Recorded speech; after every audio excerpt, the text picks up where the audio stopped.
Bab 177, naik 10 tingkat. Setelah mengobrol sebentar, Theo bergegas bersama Ben. Di sisi lain, Sean sengaja tinggal di hotel lebih lama agar tidak terlihat bersama Theo. Theo sempat berpikir untuk menyuruh Ben tinggal bersama Sean agar Ben bisa merawatnya. Meskipun demikian, Sean menolaknya setelah merenungkan saran itu. Pertimbangan pertamanya adalah Ben, sebagai salah satu anggota pasukan, bisa dengan mudah mengarahkan orang lain kepada Sean. Pertimbangan keduanya adalah Theo lebih membutuhkan Ben daripada dirinya untuk saat ini. Theo belum bisa melawan karena mereka tidak tahu apakah ada mata-mata yang bekerja untuk Odom di kota Riverfall atau kota tetangga.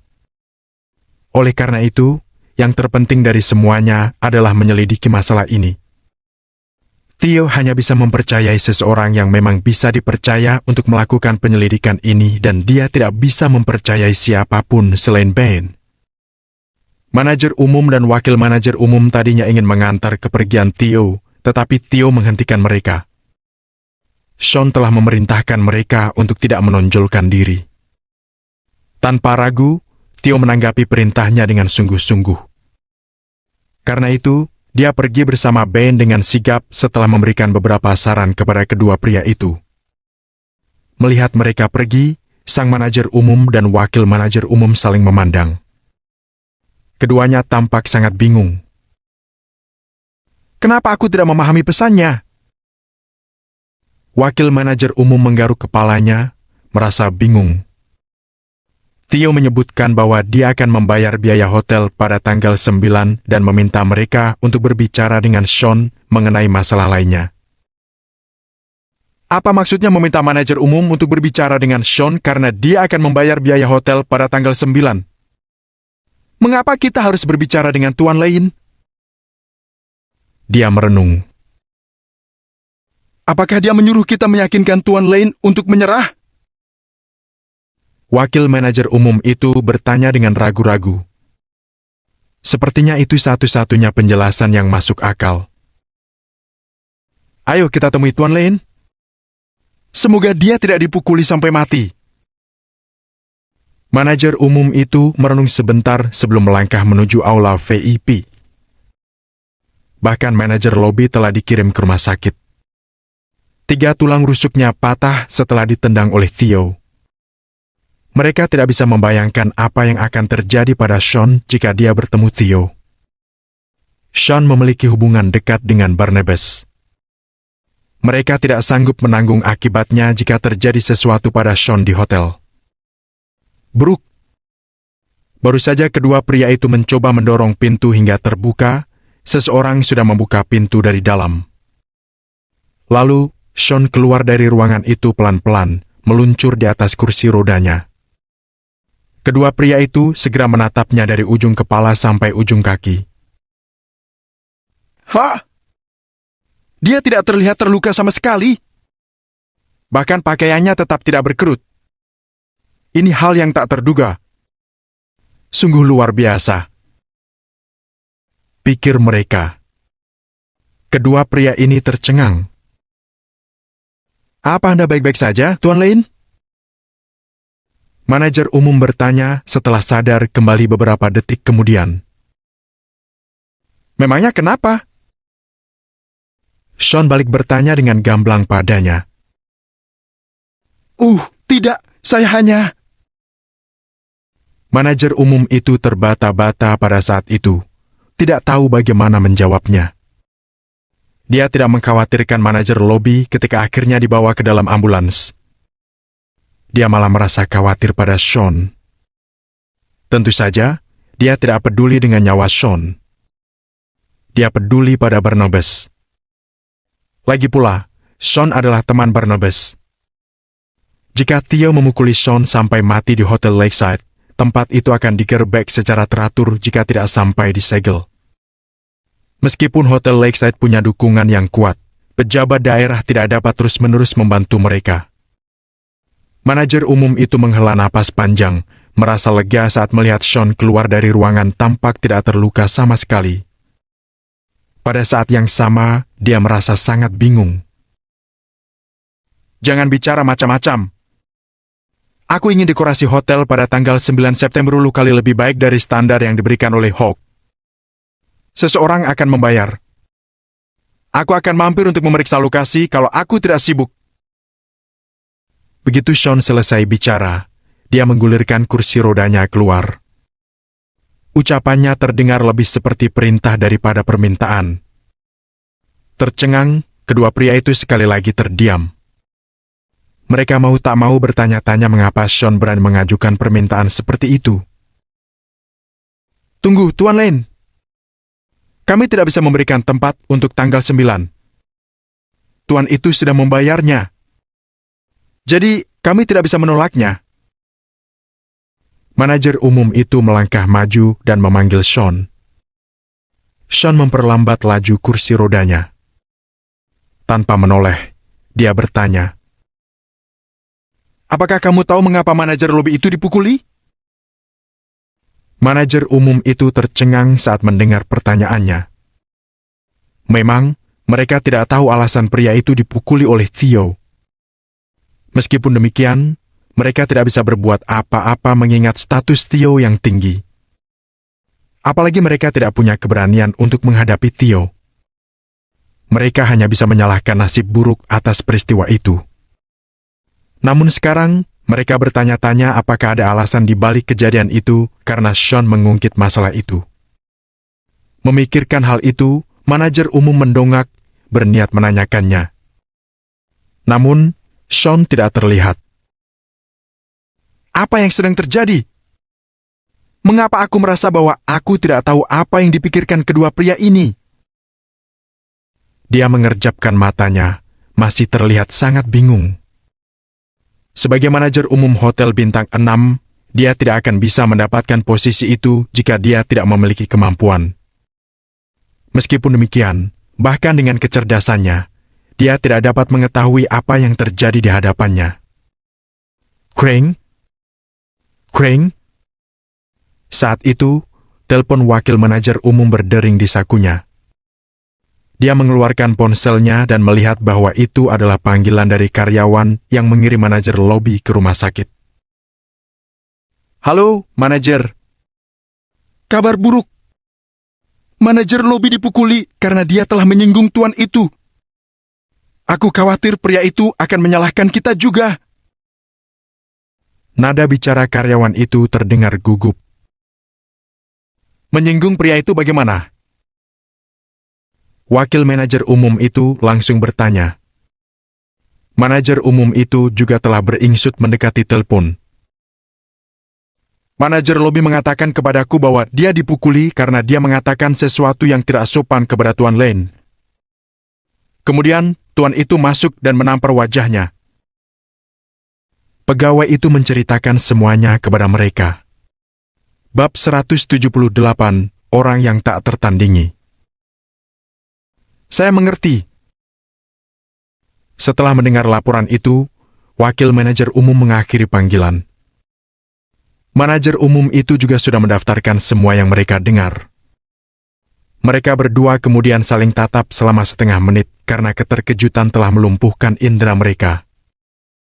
Sean dan Theo awalnya saingan. Namun, Theo telah melukai manajer lobi dengan parah demi Sean. Apa artinya itu? Itu berarti Sean bukan hanya mengenal Barnabas Zweitan, tetapi dia juga dekat dengan Theo. Jadi, itu maksud pria itu. Maksudnya adalah dia akan memberikan dukungan keuangan. Namun, dia ingin kita berdiskusi dengan Tuan Lane tentang pengaturan hotel. Sang manajer umum menghela napas. Dia akhirnya mengerti apa yang sedang terjadi. Siapa Tuan Lane sebenarnya? Bagaimana bisa orang cacat seperti dia memiliki kekuasaan seperti itu? Wakil manajer umum juga sangat tercengang. Siapapun dia, kita tidak boleh membuatnya marah. Kita akan membuat aturan sesuai dengan instruksi Tuan Lane. Beritahu aku jika Tuan Lane datang ke sini lagi. Aku tidak percaya orang sepenting dan sekuat dia akan berada di kota Riverfall. Kita tentunya harus mengenal pria itu. ucap sang manajer umum seraya mengelus dagunya. Sementara itu, suasana hati Hawk sedang gembira. Dia berjalan keluar dari rumah Nyonya Perkins. Dia sudah memberitahunya tentang bagaimana Sean menggunakan nama keluarga Perkins untuk bersenang-senang. Nyonya Perkins pun marah. Meskipun keadaan keluarga Perkins sedang memburuk, aturan keluarga yang telah ditetapkan Xavier saat itu tidak bisa diabaikan sepenuhnya. Aturan pertama adalah tidak membiarkan salah satu anggota keluarga menindas yang lemah dan orang biasa di masyarakat, apalagi menggunakan nama keluarga Perkins untuk membodohi orang lain.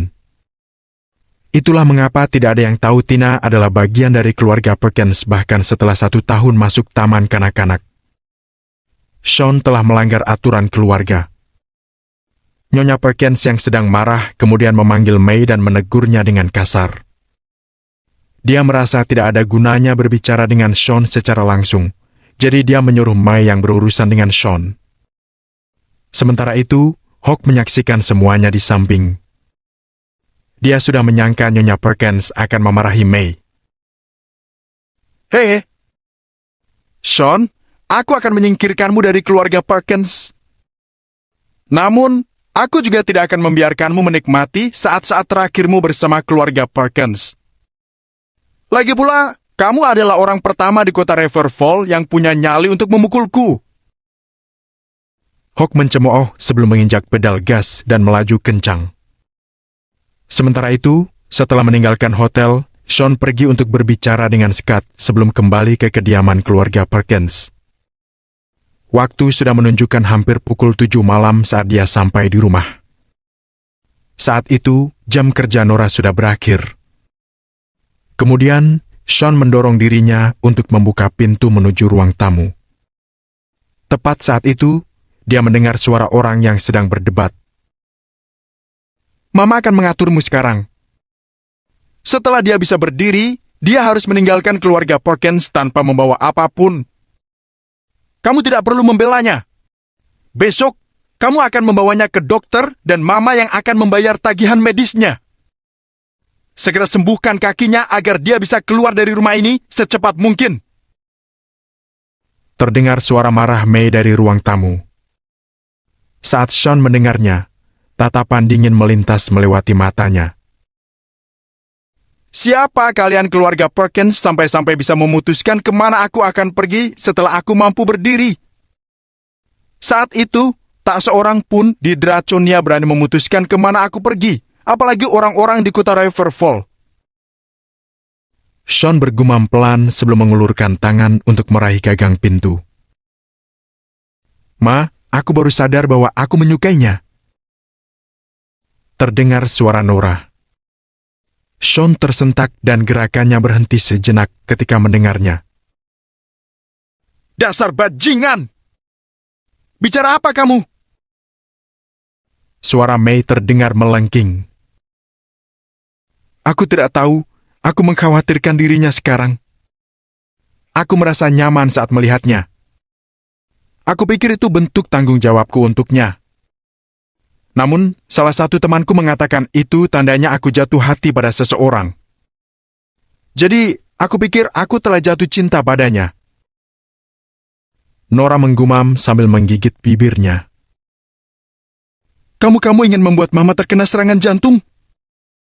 Mama tidak peduli kamu menyukainya atau tidak. Kamu seharusnya tidak menyukainya. Bahkan kalaupun kamu menyukainya, Mama tidak akan membiarkanmu bersamanya. Bajingan itu! Aku tidak percaya dia bisa melakukan itu. Aku tidak percaya dia menggunakan nama keluarga Perkins untuk menyuruh-nyuruh orang lain. Kamu tahu dari mana dia mendapatkan uangnya? Dia menggunakan nama keluarga Perkins untuk meminjam uang. Ketika waktunya tiba, bukankah kamu yang akan mengembalikan uangnya? Katakan pada Mama, apa yang membuatmu jatuh cinta kepadanya? Semakin lama May berbicara, dia semakin marah pada Nora. Krik. Pintu terbuka dan Sean perlahan masuk ke dalam rumah. Saat Sean mendorong dirinya lebih jauh ke ruang tamu, dia bergumam. Semua uang yang telah kuhabiskan adalah milikku. Aku juga tidak pernah menyebut nama keluarga Perkins saat berada di luar. Apa kamu tidak tahu malu membicarakan ini? Cukup sudah. Berhenti membuatku mendengarkan omong kosongmu. Aku sudah mencari tahu semuanya dan aku tidak ingin mendengar penjelasanmu lagi. May lebih mempercayai Nyonya Perkins. Dia baru saja ditegur dengan kasar oleh Nyonya Perkins. Jadi dia sangat marah. Namun, dia tidak punya tempat untuk melampiaskan itu. Sean kembali di saat yang sangat tepat. Aku akan memohon padamu kalau begitu. Tolong tinggalkan putriku. Jika kamu berpikir bahwa kamu telah menyeret Nora terlalu jauh, maka tinggalkan tempat ini secepatnya. Selama kamu tidak di sini, Nora bisa menjalani kehidupan hebat yang dia inginkan. Dia akan memiliki kehidupan yang membuat orang lain iri, mengerti? May menggertakkan giginya sambil menatap Sean. Saat itu, Nora melirik Sean. Setelah menggigit bibirnya, dia kembali menatap May dan berkata, "Ma, aku tidak akan melepaskannya. Aku tidak menginginkan yang lain. Menurutku hidupku baik-baik saja sekarang." Diam kamu! Sean, aku akan bertanya padamu sekarang. Kamu punya hati, kan? Mari kita bicara tentang saat ini. Jika kamu keluar dari kediaman keluarga Perkins sekarang juga, Nyonya Perkins akan memperlakukan Nora dengan baik. Lagi pula, pada tanggal 9, Nora akan menjadi sorotan. Ini hal yang tak bisa kamu berikan kepadanya. Kamu hanya akan menjadi beban baginya. Apa ini caramu menunjukkan rasa cintamu? Itu tentunya seperti penyiksaan. May melangkah maju dan mendorong jari telunjuknya ke dahi Sean dengan geram. Namun, Sean tetap menunjukkan raut wajah yang tenang meskipun sedang menghadapi May yang marah.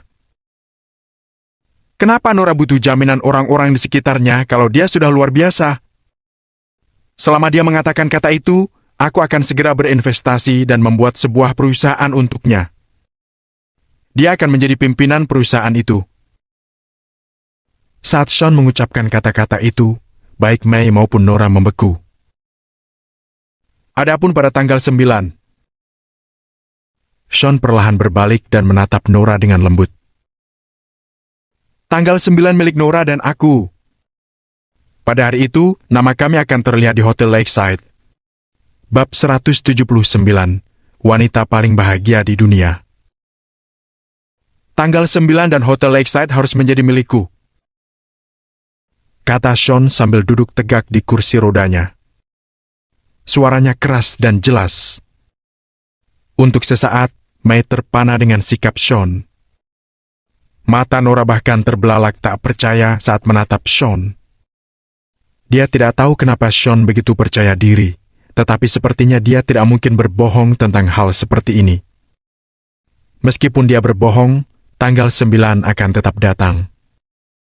Saat itu, kebohongannya akan terungkap. Begitu Sean selesai berbicara, dia menatap May dengan tenang. May menatap Sean untuk waktu yang lama sebelum kesadarannya pulih. Apa kamu mendengarnya, Nora? Katakan padaku kalau dia bukan orang yang bodoh. Bukankah ini terlihat konyol? Dia orang gila. Tuan Eason sudah memesan seluruh Hotel Lakeside. Kalaupun bukan dia, bagaimana bisa kamu memesannya? Uangmu itu uang pinjaman dan kamu telah menipuku selama berhari-hari. Namun, kamu tentu tidak bisa merahasiakannya selamanya. Aku tidak percaya kamu bahkan berpikir untuk menyewa Hotel Lakeside. Itu tempat yang tidak akan pernah bisa kamu masuki. May berkacak pinggang sambil berteriak pada Nora dan mengarahkan jari telunjuknya ke Sean seperti wanita gila. Kamu bisa ikut denganku untuk melihatnya. Kenapa kita tidak pergi sekarang saja? Sean bertanya seraya mendongakkan kepalanya menatap May. Kamu? May tidak melanjutkan kalimatnya. Dia memang tergoda untuk pergi ke sana bersama Sean untuk membongkar kebohongannya. Lucu sekali. Aku tahu kamu sudah gila, tetapi jangan ajak kami bergabung dengan tindakan gilamu itu. Bermimpilah. Aku tidak mau mempermalukan diriku sendiri seperti itu. May mencemooh Sean dan berbalik sambil memperbaiki tatanan rambutnya. Jika dia pergi ke sana bersama Sean dan ditolak di depan pintu, itu pasti akan menjadi momen yang canggung. May tidak ingin mempermalukan dirinya dengan cara seperti itu. Bu, jangan berdebat lagi. Aku akan pergi dan memasak sekarang. Nora mencoba menghentikan May sambil menghela napas pelan. Namun, aku harus mengatakan ini. Sean, aku akan menanyakan ini sekarang. Berapa lama kamu akan menjadi beban untuk Nora? May kemudian mengambil langkah lebih dekat dengan Sean sambil memelototinya dengan mata melebar, seolah-olah dia akan mengakhiri hidup Sean di sana. Nora membuka bibirnya untuk berbicara, tetapi May menghentikannya. Yang diinginkan May saat itu adalah Sean memberinya jawaban pasti. Dulu aku memang beban untuk Nora, ucap Sean setelah 2 detik terdiam. Namun, mulai sekarang, selama Nora bersedia, aku akan menjadikannya wanita paling bahagia di dunia. Dia menoleh untuk melihat Nora. Matanya penuh dengan tekad. Dulu Sean tidak pernah mengatakan hal seperti itu karena tidak yakin Nora memiliki perasaan padanya. Itu sebabnya dia hanya mencoba memberinya imbalan atas apa yang telah dia lakukan. Namun, setelah mendengar apa yang Nora katakan tadi, Sean akhirnya tahu apa yang dia rasakan. Jika wanita muda seperti Nora berani mencintainya dan mempertaruhkan sisa hidupnya dengan orang cacat seperti dia, lalu bagaimana mungkin Sean akan mundur ketakutan? Nora tanpa sadar menutup mulutnya dengan tangannya, dan air mata mengalir dari mata cantiknya saat mendengar itu. Pada detik itu, dia terharu. Dia tahu betul tentang satu hal. Jarang sekali mendengar kata-kata yang mirip dengan ungkapan perasaan itu dari Sean. Aku percaya dengan kata-katamu. May tiba-tiba menarik tangannya dan mengangguk. Perubahan sikap May yang tiba-tiba membuat Nora bingung. Dia bertanya-tanya apakah ibunya akhirnya menerima mereka. Namun, ekspresi Sean tetap sama. Dia tahu May akan memakinya lebih banyak. Sungguh, setelah berhenti selama beberapa detik, May mengangkat kepalanya dan berkata, Aku percaya kamu benar-benar ingin membuatnya bahagia. Tetapi apa yang kamu miliki untuk membuatnya bahagia? Banyak pasangan di dunia ini yang terpisah karena penolakan keluarga mereka. Apakah kamu akan memberitahuku bahwa orang-orang itu tidak ingin membuat wanita mereka bahagia? Tentu saja, mereka ingin membahagiakan istri mereka. Begitu juga kamu. Bagaimana kamu akan melakukannya? Apa kamu akan menggunakan uang yang kamu pinjam? Apa kamu akan membuatnya bahagia dengan kebohonganmu? Apa kamu akan menggunakan kursi roda yang dibelikan Nora ini untuk membuatnya bahagia? May bertanya dengan volume suara yang semakin keras dari waktu ke waktu. Nora ingin membela Sean, tetapi dia pun tidak tahu harus memulai dari mana. Di sisi lain, Sean merasa sudah lelah menghadapinya. Dia adalah jenderal terhebat bintang 9 yang mempertahankan perdamaian Draconia dengan pedang penjaga. Lagi pula, pedang penjaga yang dimilikinya adalah sesuatu yang membuatnya bertindak lebih dulu dan berbicara kemudian. Dengan kata lain, dia tidak perlu menjelaskan dirinya kepada orang lain sepanjang hidupnya. Namun, demi Nora, dia rela memberikan penjelasan itu kepada keluarga Perkins dari kota Riverfall. Sayangnya, tidak ada yang percaya pada kata-katanya. Karena itu, adakah gunanya dia membela diri? Kenapa kamu tidak berbicara lagi? Apa aku benar? May kembali bertanya. Aku tidak perlu menjelaskan diriku pada orang-orang yang mengenalku dan tak ada gunanya menjelaskannya pada mereka yang tidak mengenalku. Kata Sean tanpa ekspresi setelah menggelengkan kepalanya.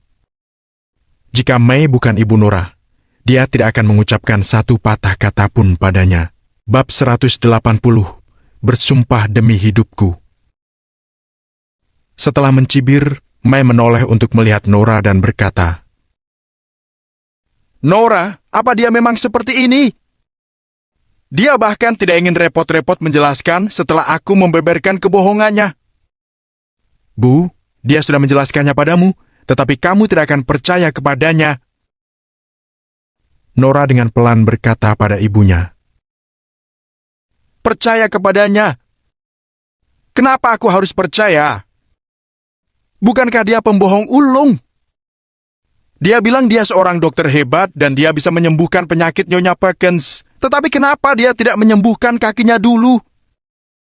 Bagaimana aku bisa percaya pada kata-katanya? Tanya May yang membuat Nora terdiam. Bagaimanapun, itu memang fakta yang tidak bisa dipungkiri. Ketika May menyadari bahwa Nora dan Sean terdiam mendengar perkataannya, cibiran di wajahnya semakin lebar. Aku tidak akan memperlakukannya seperti ini jika dia orang yang jujur dan ambisius. Namun, apa yang dia lakukan sejak dia pulih? Dia terus saja berbohong. Aku tidak percaya padanya meskipun dia mengatakan dia akan membuat sebuah perusahaan untuk Nora. Kenapa kamu tidak bisa berhenti berbohong? May bertanya sambil berjalan ke sofa. Aku bisa membuat perusahaan Lamont Medicine menawarkan keluarga Perkins kesepakatan besar. Aku bisa membuat perusahaan atas nama Nora. Tambah Sean sambil perlahan mengangkat kepalanya. Setelah membeku sedetik, May tertawa terbahak-bahak dan mendesis. Nora, kamu dengar itu? Sampai sekarang pun dia masih berusaha meyakinkanmu dengan kebohongannya. Di saat yang sama, Nora mendesah dalam hati sebelum menggeleng. Mereka sudah mengetahui bahwa Hawk-lah yang membantu kesepakatan antara keluarga Perkins dan perusahaan Lamont Medicine. Hari itu, Scott dan Hawk telah pergi ke kantor cabang keluarga Perkins bersama-sama. Mereka bahkan berbicara untuk berkolaborasi antara ketiga pihak. Apalagi perkataan Hawk membuat keluarga Eisen seperti mengorbankan keuntungan mereka demi mendapatkan kesepakatan bisnis keluarga Perkins seperti ini. Dengan pengetahuan itu, tidak akan ada yang percaya pada ucapan Sean. Namun, Nora tidak ingin mempermalukan Sean dan itu sebabnya dia tidak pernah mengatakan apa-apa tentang hal itu.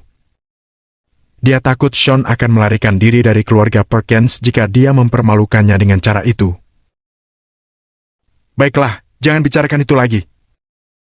Bu, sebaiknya ibu kembali ke kamar untuk beristirahat. Aku akan memanggil ibu setelah makanan siap. Nora kemudian menggeleng dan mendorong May masuk ke kamarnya. Setelah itu, dia berbalik untuk melihat Sean beberapa detik sebelum memasuki dapur. Di dapur, Nora menghela napas dan air mata kembali mengalir di matanya. Sejujurnya, kata-kata May masuk akal baginya. Jika Sean bisa pulih sepenuhnya dan berambisi, Nora tidak akan terjebak di antara batu dan tempat yang keras. Jujur saja, aku tidak meminta banyak darimu. Aku hanya berharap bahwa kamu bisa lebih realistis. Aku tidak butuh kamu terus tergeletak di dekatku. Gumam Nora pelan. Tepat saat itu, suara Sean terdengar. Semua yang aku katakan padamu itu benar. Dia sudah memasuki dapur sejak tadi. Oke. Nora dengan cepat menyeka sudut matanya dengan lengan baju. Dia tidak suka menunjukkan emosinya di sekitar orang lain, termasuk Sean. Kenapa kamu ada di sini? Aku baik-baik saja. Kamu harus istirahat dulu. Makanan akan segera siap. Rasa kesal dalam suara Nora terdengar jelas. Meskipun demikian, Sean tidak pernah menjelaskan apa-apa lagi padanya. Mungkin semuanya akan terungkap pada tanggal 9. Menunjukkan kenyataan lebih baik daripada menjelaskannya dengan kata-kata. Tidak ada cara yang lebih baik untuk meyakinkan semua daripada saat dirinya memegang tangan Nora di depan orang-orang yang tak terhitung jumlahnya pada tanggal 9 nanti. Nora, percayalah padaku. Aku tidak akan mengecewakanmu pada tanggal 9 nanti. Aku bersumpah demi hidupku mengenai itu. Jika itu tidak benar, aku akan meninggalkan keluarga Perkins dan tidak pernah kembali ke kota Riverfall. Ucap Sean sungguh-sungguh. Aku mengerti. Kamu harus istirahat. Nora mengangguk. Dia tidak mau memikirkan topik itu dulu. Biarkan aku membantumu. Sean kemudian mendorong dirinya ke sisi Nora. Hah? Apa kamu bisa memasak?